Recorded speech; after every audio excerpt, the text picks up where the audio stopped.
நான் ஏன் கலங்கணும் என் ஆயன் இருக்கையிலே, நான் ஏன் கலங்கணும் என் ஆயன் இருக்கையிலே. என் மேய்ப்பர் நீர்தானையா,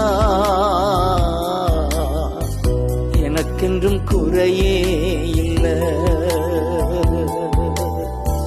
என் மேய்ப்பர் நீர்தானையா, எனக்கென்றும் குறையே இல்லை. எதிரிகள் கண் முன்னே வெற்றி தருகின்றீர், விருந்து படைக்கின்றீர். நிச்சயமாகவே வாழ்நாள் முழுவதும் உம் கிருபை பின்தொடரும். நிச்சயமாகவே வாழ்நாள் முழுவதும் உம் கிருபை